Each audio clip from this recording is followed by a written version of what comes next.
Welcome to Real World AIP. I'm Stacy and today I'm making Puerto Rican Alcapurrias. It's basically dough with meat inside of it. It's a great AIP breakfast. For this recipe, if you want to make it exactly like I do, you're going to need to make my AIP sazon, sofrito, and adobo seasoning blends.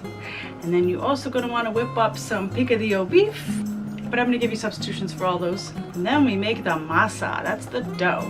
So let's get to that. By the way, I'm using yautía, I've been calling it, but the right way to pronounce it is jautía. If you want to use 100% cassava, that's cool. I'm going to show you how to do it with jautía and green banana. Here we go. So for the dough, I'm using equal parts green banana and yautía blanca. Okay, it used to be white, but it's been in the fridge for a couple days. Does not affect the flavor. Anyway, I have 1 pound of each, so equal parts. You can make as little or as much as you would like. If you can find green banana and yautía, if not, use 100% cassava. Now, because I don't have a food processor at the moment, I'm gonna use this cute little chopper thing. So put what you can fit in there, because basically you just gotta grind it up. It doesn't, really matter how you get it ground. You could even use a box grater. So I'll do this in little batches and then I'll just transfer everything to this bowl to mix it, blend it all up. See that? It's a nice dough consistency. That's exactly what I was going for.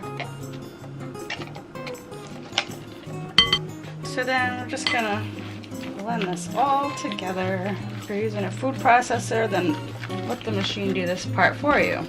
Also, I want to add some salt and some sazon. Now, I have a video on how to make AIP sazon. If you don't want to watch it, then you can just add some garlic powder, some oregano, and some dry cilantro. 1.5 teaspoons of salt. And I'll do 1/2 teaspoon of my AIP sazon. Add some turmeric powder to this if you'd like it to be a nice golden color like the traditional Alcapurrias. I don't care about what color it is as long as it tastes good. So that's it for the dough, or masa. It smells really good and it just looks like dough. Now, next step is to just let this sit in the fridge. You want it nice and cold and rested before you start working with it, just to make it less likely to fall apart. So, 3 hours would be plenty, but I'm just gonna go to work and leave it in there for like 8 hours, and then I'm gonna come home and make some Alcapurrias for dinner. All right, I'm home from work.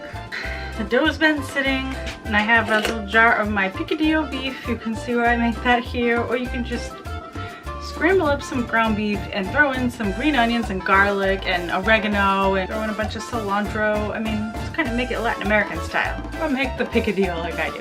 Anyway, let's make some Alcapurrias. Although I do have some banana leaf in the freezer, I want to see how this works with parchment because I kind of want you guys to be able to make it. And I don't know how many of you have banana leaves hanging around, so spread your masa over this parchment paper.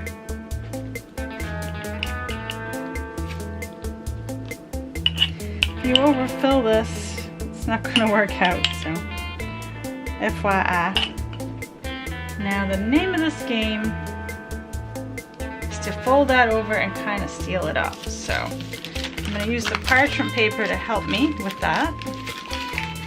And see, I messed it up. I made it too thin and look what happens. Let's see if we can patch this up.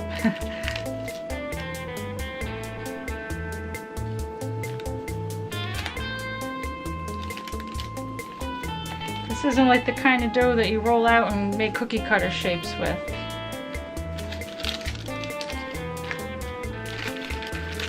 The cool part about this is we can bake it right in this parchment.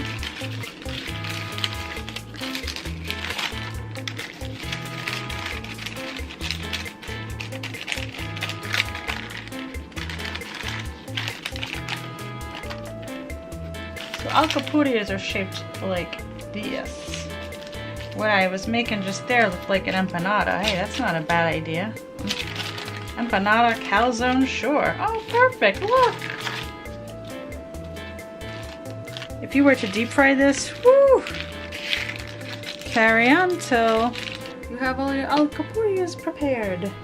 Alright, got them all wrapped. I'm gonna put these in the toaster oven at 450 degrees for 30 minutes. One thing I want to know, when I say parchment paper and you see me rolling those up in the parchment paper, it looks, parchment paper and wax paper can look exactly the same, and they are not the same, and you can't bake with wax paper wrapped around your food. When you buy this stuff, it's gonna say parchment paper or wax paper. Just because that wax paper looks like what I'm using, it's not parchment paper, and you can't bake with it. 30 minutes is up. Let's take a look in here.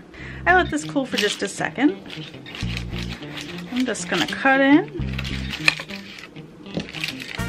to show you. Oh, this center, this would be really good with some queso cheese to dip it in. Oh,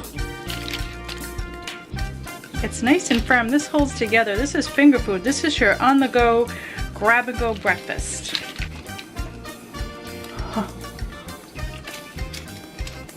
I'm never gonna make these again. You know why? I don't want to have to buy a whole new wardrobe because I'm gonna be going up like pant size, pant size, pant size. These are really... I hope you liked this video. If you did, subscribe below. I post every Thursday, sometimes Sundays. And I hope to see you soon. Until then, be healthy.